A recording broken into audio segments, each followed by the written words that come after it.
Welcome to the Achievable FINRA podcast. I'm Tyler, the founder of Achievable, and we have affordable courses for the FINRA SIE, Series 6, Series 7, 63, 65, and 66 exams with industry best pass rates. Each Achievable course includes everything you need to pass the first time.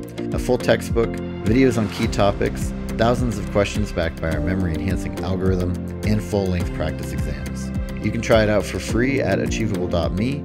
And if you like it, use the code podcast to get you 10% off at checkout.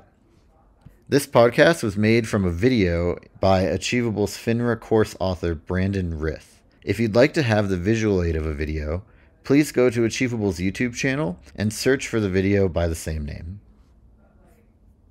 Let's talk about straddles. In particular, we'll cover long straddles in this video, and hopefully by the end of this, you'll feel a lot more confident with why investors use this type of strategy. How do we get to the answers in terms of like maximum gain, maximum loss, break even? We will cover all of that and more.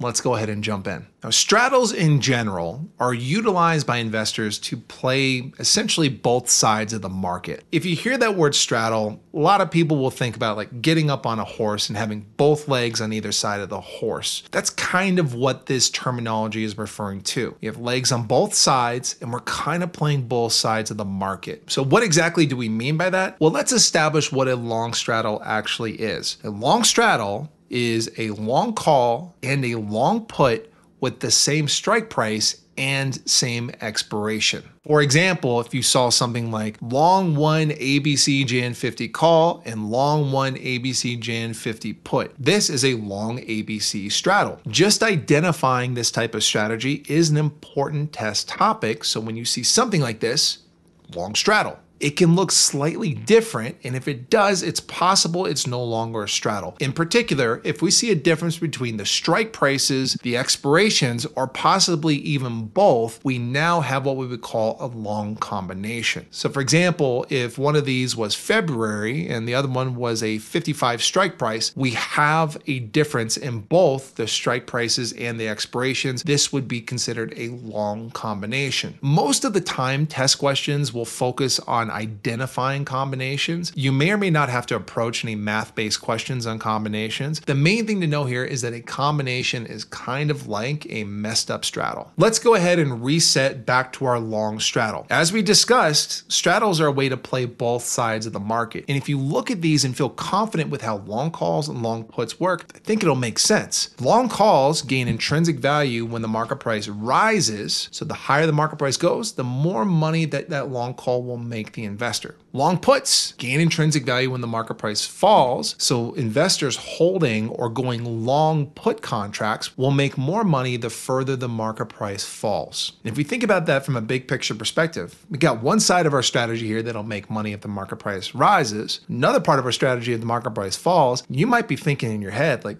how do you lose in this type of position? Well, you can. It's actually really easy to lose money on a long straddle. While we have ways to make money both if the market price rises or if it falls, the problem is that we're going to have to pay for two separate premiums, one for the call, one for the put. And given the fact that we're paying two premiums, we have to make up both of those just to break even. That is a challenge with this type of order, which is why we would say a person with a long straddle is expecting volatility in the market. They're not just bearish, they're not just bullish, they want the market to go either way up or way down because again, they have to make back both of those premiums. With that being said, let's work our way through a practice question that has multiple questions embedded in it. By the way, you would never see a question like this that has 5 separate questions embedded in one question. This is just more so we can accomplish and look at more things in one video. If you want to, go ahead and pause the video, see if you can answer the 5 questions that are right in front of you based upon this long straddle. And once you hit play, we will break it down together. All right, let's go ahead and look at this question. We have a long KO December 60 call at 6. We also have a long KO December 60 put at 4. First thing to establish is that this is for sure a long straddle. Long call, long put, same strike price, same expiration. Now, does it matter that the market price was $60.50 when the strategy was established? Not really. I mean, maybe we can say that the long call was slightly in the money, the long put slightly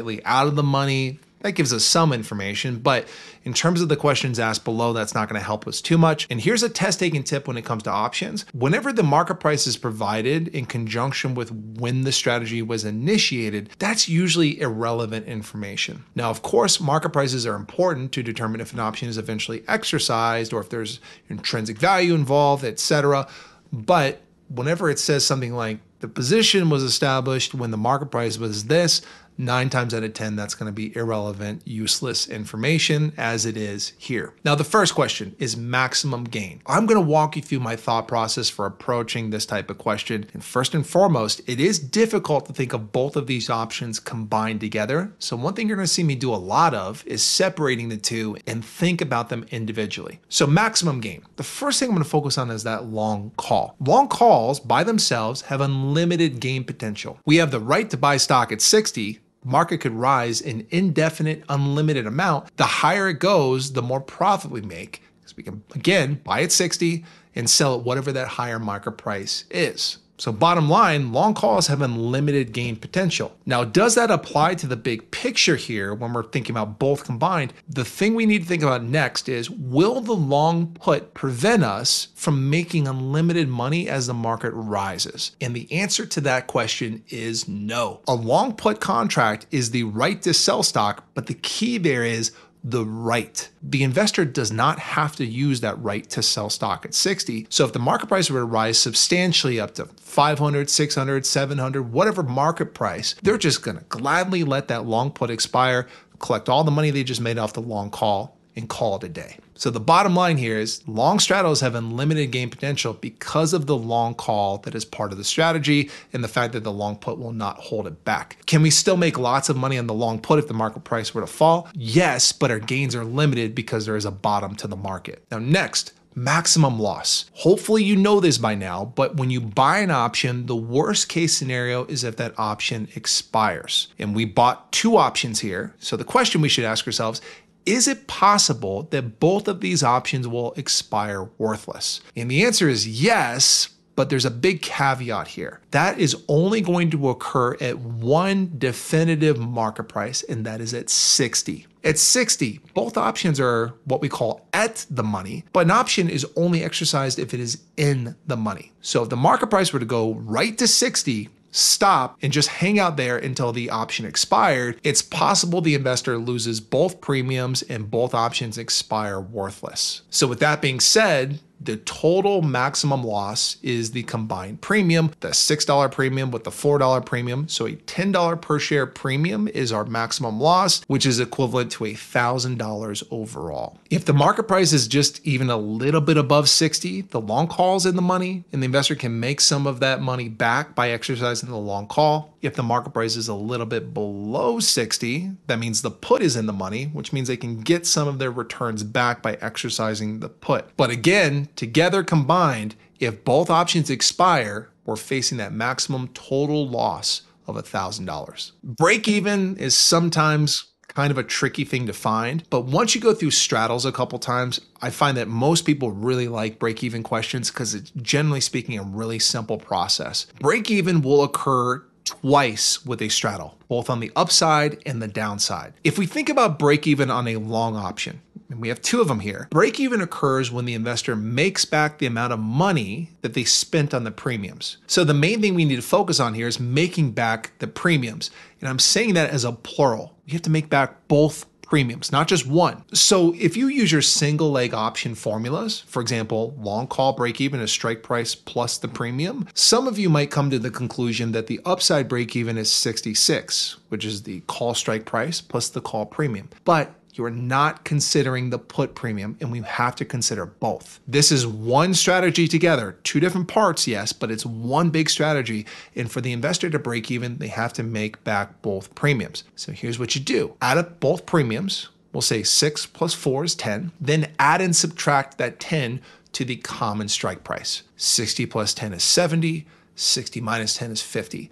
Those are our 2 break-evens. This is one of the only option strategies you need to worry about that has 2 break-evens associated with it. All the other primary option strategies you'll come across will typically have 1. To go just a tiny bit further with the break-evens, if the market price goes up to 70, That means the call is $10 in the money.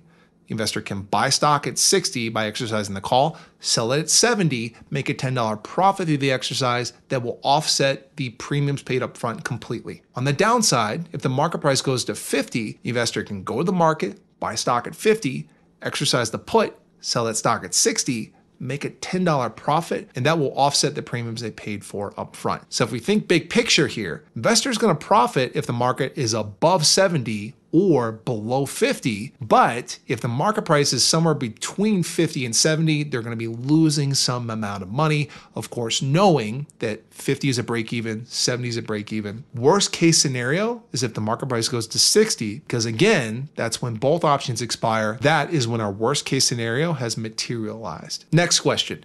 What would be the gain or loss if the market price were to go to 56 at expiration? First thing we need to figure out is either option in the money. Call up, is the call in the money? No, market price is not above 60. Put down, is the put in the money? Yes, 56 is below 60. So the put is in the money, which means the put is going to be exercised. And there's a couple different ways you can look at this. At 56, the investor could buy stock at 56 in the market, sell that stock through exercising the put at 60, make a $4 profit per share on the exercise. That $4 profit is offset with the $10 premium we pay up front, paid $10 up front, made $4 in the back end. That is a $6 per share overall loss that the investor experiences if the market goes down to 56. You could also use this visual that's up on your screen and count from the closest break even. Now 50 is our closest break even. It's 6 points above that in the loss area. So this would be a $600 loss. Let's go to our last question here. What would be the gain or loss at expiration if the market price is at 74? Put down, is the put in the money? Is the market price below 60? No. Call up, is the call in the money? Is the market price above 60? Yes, it is. So the call has intrinsic value, and we can assume it will be exercised at expiration. The call gives the investor the right to buy stock at 60, which they can then sell at the market at 74. That is a $14 gain per share. That $14 gain that they make on the exercise is offset by the $10 per share they paid up front for the two premiums. That leaves them with a $4 per share gain or $400 overall gain at the end of the day. Another way you could approach that is with the visual that's in front of you. Now, the closest break even is 70. It's 4 points away from that break even in the gain area. Therefore, that represents a $4 per share gain or a $400 overall gain. There can be a lot of moving parts with straddles, but if you approach questions in the way that we talked about in this video, you should consistently get these questions right.